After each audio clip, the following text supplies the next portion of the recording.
Hello, I thought it was high time to make another one. I wasn't planning to make another video for a little while until I'd finished a series and then I was going to discuss that series.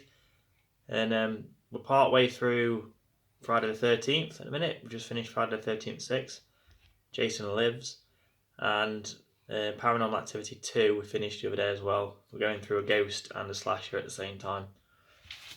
But I had a particularly good weekend finding DVDs and some other bits, well, another bit, which is very exciting for me. Probably not for other people, but I was super excited. So I thought it was time to crack them out and make another video. So the first one, I think we'll go through ghost films first, I think. And we'll start with this one. This is a sequel I've been looking for a while. The Descent 2. I haven't watched The Descent 1 yet either, which is pretty poor practice. But yep, I've been looking for it and now I found it. I won't go into it too much until I've watched the series. Another set from one of my favourite ghostly films from Ghost House Pictures, The Grudge 3. This film took ages to find for some reason. The Grudge 1 and 2, you can see 7 copies of each one in every second-hand shop. But The Grudge 3, you don't seem to spot anywhere. But, find it. I had to spend actual money on this one, along with 4 more, because I went to HMV. I know it's bad, but I like new ones, and it's good to support the industry a little bit. Another one that completes this series of films is the remake of Poltergeist. If you remember, I've recently watched Poltergeist quite a bit. I've watched all the way up to number 3, and this was the only one I was looking for. What a cover! What a cover! Look at that. It's beautiful, isn't it? I've heard mixed reviews about the film, so it might be a bit poor. But still, I'd buy that just for that cover. It's awesome. Another one that I found quite hard to find, and that's Rings. This is the 2017 version. I think apparently there's another one from 2005? Something like that. I'll find out. But yeah, it's a continuation of the Ring films, which I'm quite pleased to have found. That was another, that along with Poltergeist was another one from HMV. This is one that I've been quite excited to find. And now I find it, it actually looks a bit cheesy, but it's Wes Craven of many great films. And it was his earlier sort of unofficial Hills Have Eyes themed sort of film. It's called Mind Ripper. Now, like I say, I was quite excited for this, but now that I've actually found it, the back, the story sounds alright, but if you have a look, some of the pictures and stuff, it looks more like Star Trek than horror. But we'll give anything a try once, won't we? No, isn't it? Anyone good? No.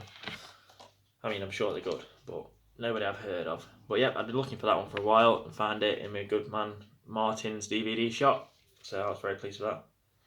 This is a film I went to the cinema to see end of last year, and picked up at CEX a bit cheaper, and I loved this film. Like for a series that's put out, so like 9 films, is it? No, a lot of films. Saw is awesome. I love all of the Saw films, all of them without fail, including this one. The twist in this ruined me. Well, it didn't scare me. I nearly jumped up in my seat in the cinema and almost shouted at the screen because the twist took me so hard by surprise. If anything, I'm not going to go into spoilers. Actually, I won't go into spoilers until I'll do a review of this one, just because it's a favourite. But I can't wait to show Charlotte, because Charlotte will freak out about that one as well. Another little one I've been looking for a while. Part of The Omen. I'm missing one Omen film now. I just need The Omen 4. I haven't got that one yet. This is The Omen's 2016 remake. Yeah, no, 2006 remake. Sorry. The original is a brilliant film. I love the original Omen. So 2006, a remake of the Omen could be very interesting. Another one to complete a series. Curse of Chucky. Again, I'm kind of banking a bit of hope on these higher ones, like these more recent Chucky films, the Child's Play series, because I say number 1 was good.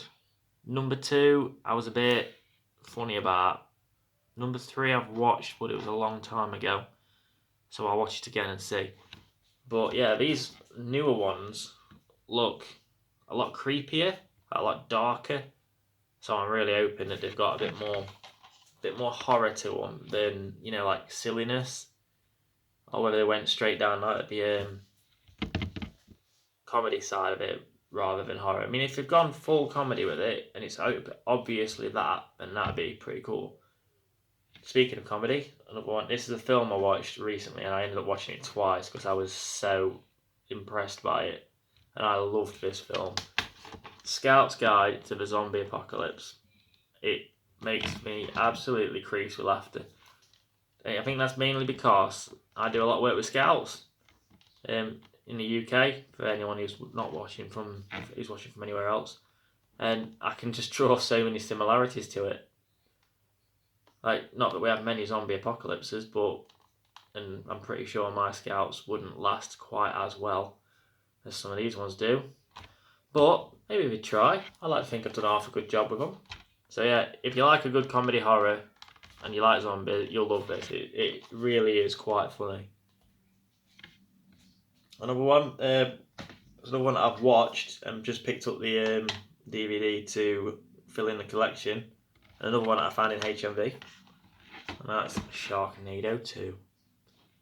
Sharknado, the name speaks for itself. It's a tornado of sharks, and it's absolutely ludicrous. The whole film, the whole concept of the film, some of the, like, a lot of the acting, everything about it is absolutely ridiculous, and that's what makes it funny. Like, all but number 5, we really thought were great. Number 5, it was still alright, but just got a bit odd on it. Like, it didn't fit the pattern very well. I mean, none of it fits a pattern, but it didn't fit the theme of the film that had been going on for the last 4. And I quite like a bit of continuity. I don't like change. That's all it is. This one I've already got, but I bought it because it was 50p, and it's got a different cover. Texas Chainsaw Massacre, fantastic film, really, really good. 1974 outright release, it shocked audiences, caused outrage, and was widely banned. But yeah, I love that film. So I just picked it up for the different box. Now then, finally, I found this on a car boot. Me and my dad managed to wrangle it down to £6.50, and I couldn't be happier. Look at this. This is a special edition, special box set. Widescreen special edition box set, yeah, of The Exorcist. It comes, I'll open it and show you all about it, look. It's just beautiful. It's not even too badly damaged. It's got a few little scratches, and someone seems to have stabbed a pen into it a couple of times, like a dick. But yeah, it's not bad. It comes with the special widescreen edition VHS in a nice little cardboard VHS box, which I haven't seen for years. No, in fact, I'm not going to get that. I can't remember the last time I watched VHS. I think I've got Halloween on VHS somewhere, but that's for another day.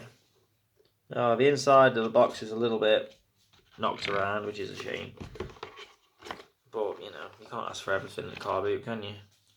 And then it comes with this as well, which is like, it's basically a book talking all about the production and the direction, how they did some of the stunts, the filming. we know. Talks about the sequel. Loads of things. It's really interesting. But yeah, as you can imagine, I was super excited to see that. I don't know if it's particularly rare. It may be. But it is a truly beautiful find for any horror fan. So I was dead pleased, as you can imagine. Don't know what else I've got to tell you.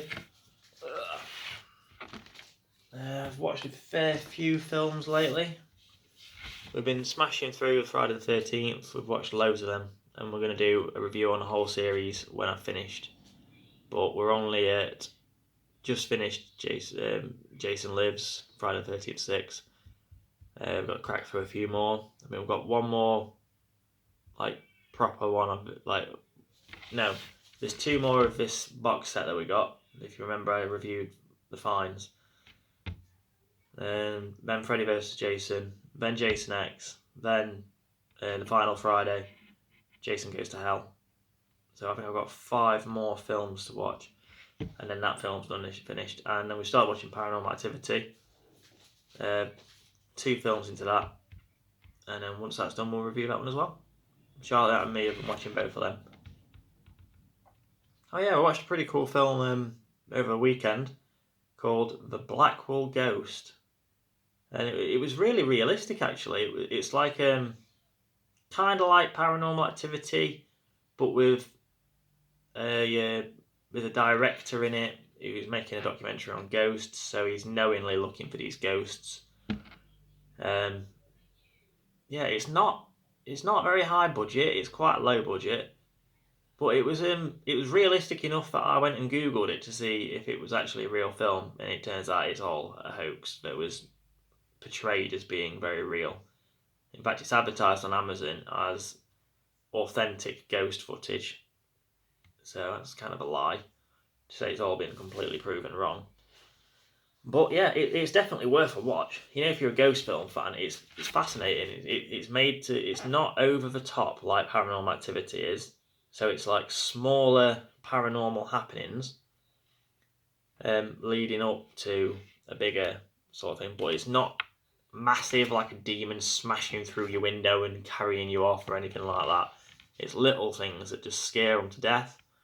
Like it would, you know, if it was actually in your own house and stuff started going down. It's what would freak you out, you know, like lights on and off and creaking, things like that. But yeah, I won't go into it because I'd recommend watching it. It's only an hour. It's an hour-long film. It's almost like a documentary. So yeah, definitely recommend it. And I'll leave it at that. Thank you very much for watching. And I know I haven't put too much up, but you know, I'm not really doing this for any views or likes. I'm doing it for a laugh. And that'll do. Thanks again.